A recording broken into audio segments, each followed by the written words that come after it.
Hey y'all, it's Mama TPG with One Love, One Light Tarot.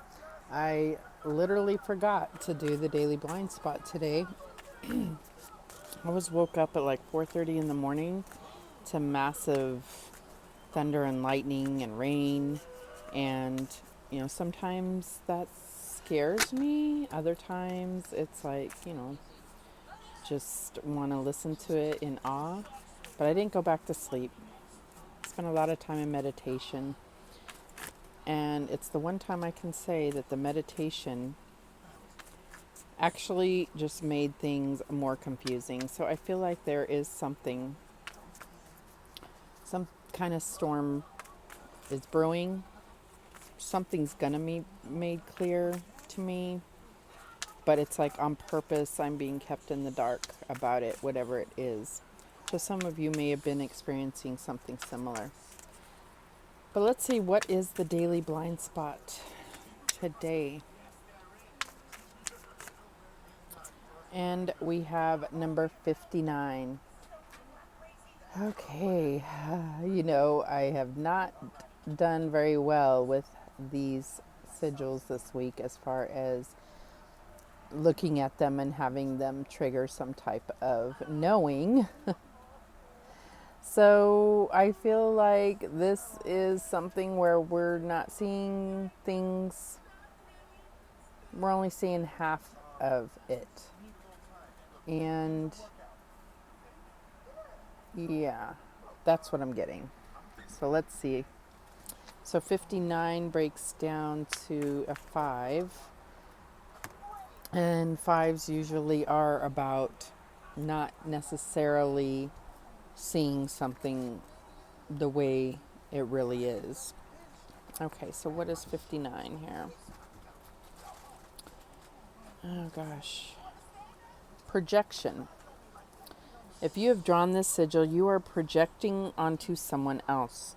We are born relationally dependent. Being born relationally dependent into families that socialize us into a society that is not yet fully evolved spells trouble. Basically, we learn that some aspects of ourselves are acceptable and others are not. What is acceptable versus unacceptable depends on the perspective of the family you're born into. The aspects of us that are seen as unacceptable, both positive and negative, are rejected by our family, and the aspects that are seen as acceptable are not. So, being relationally dependent in the name of survival, we do anything we can to disown, deny, and suppress those aspects in ourselves that are disapproved of while exaggerating those that are approved of. We dissociate from what we disapprove of. This creates a split within the person that we call the conscious and the subconscious. This self-preservation instinct is, in fact, our first act of self-rejection. Let's see. Okay. This sigil has come to remind you that any extreme aversion to a trait in another person is a reflection of the level of rejection you develop towards that trait, or the potential of that trait within yourself. The more you hate something in someone else, the more you rejected it within yourself long ago. The more you love something in someone else, the more you disowned it in yourself long ago. Projection has become one of the biggest cop-outs and deflection techniques of all time. It's a really good way to never have to take an objective look at yourself. You can simply say you're projecting to anyone who approaches you with a negative aspect that they see in you. But if you have drawn this sigil, you are actually projecting.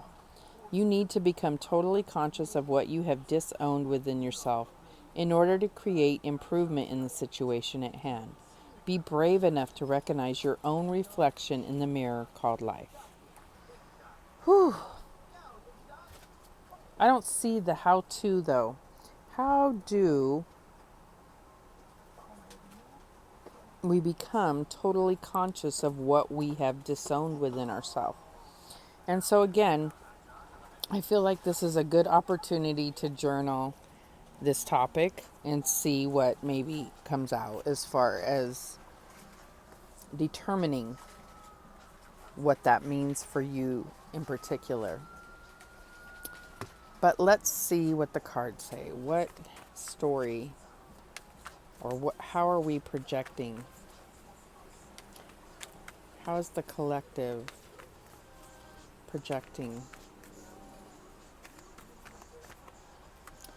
And we have the Seven of Cups.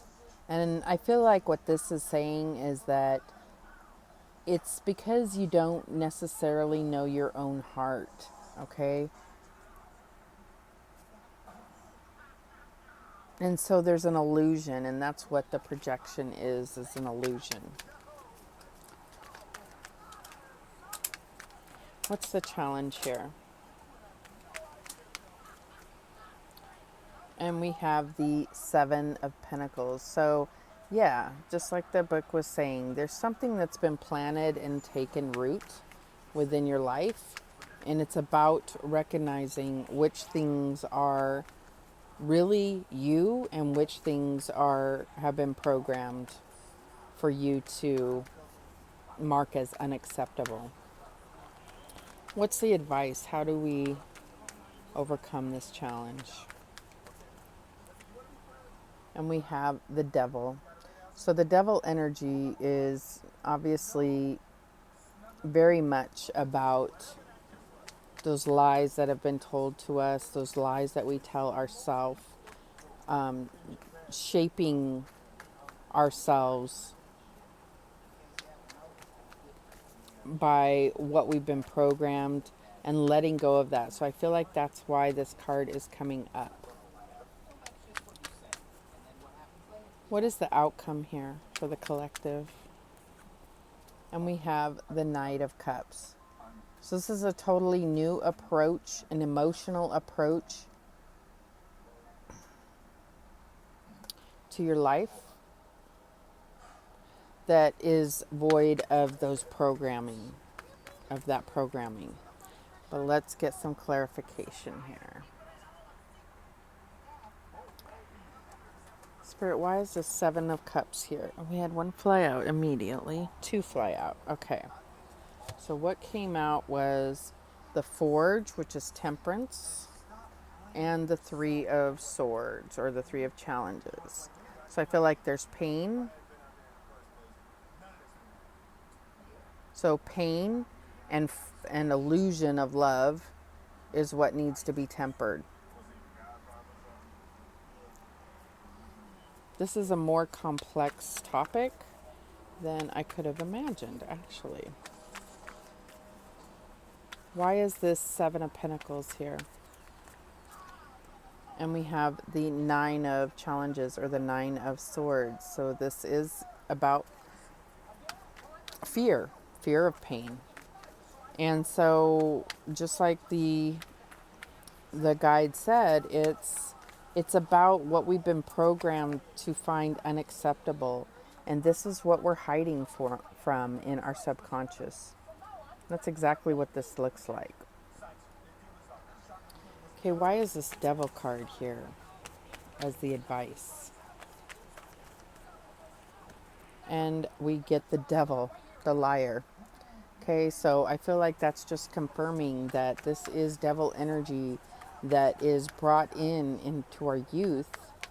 And so it's not about blaming blaming our family, because they also were raised by a family who was raised by a family who was raised by a family. So this is perpetuating a kind of earthly curse, I feel like, is these things that are found to be unacceptable within your family. And this could be, your spiritual beliefs. This could be, negative thought patterns. This could be anything that is diverting you from your true perception of reality.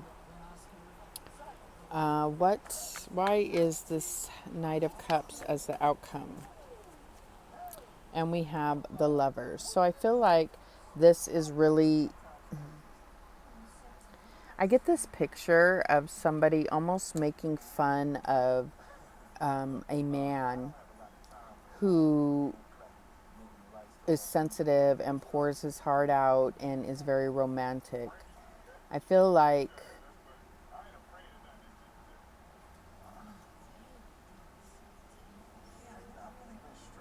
yeah, I'm really getting this feeling that it's affecting a relationship because of this could be you, or this could be your partner, or this could be something you saw growing up. But I feel like there is someone who was made to feel less manly because of them being emotional and showing their emotion.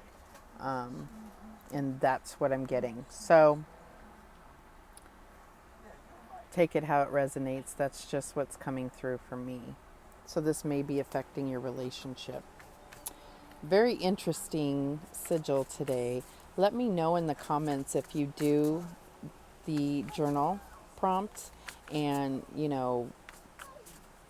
if you're able to come to any deeper conclusions. This is a little, like I said, a little bit more difficult of a topic to speak on in general like this in a collective reading. So it would be really interesting for people to share their experiences and like kind of their conclusions in regard to this topic. All right. Thank you so much for watching. You know I appreciate it. And remember that the universe has your back, and so do I. Take care.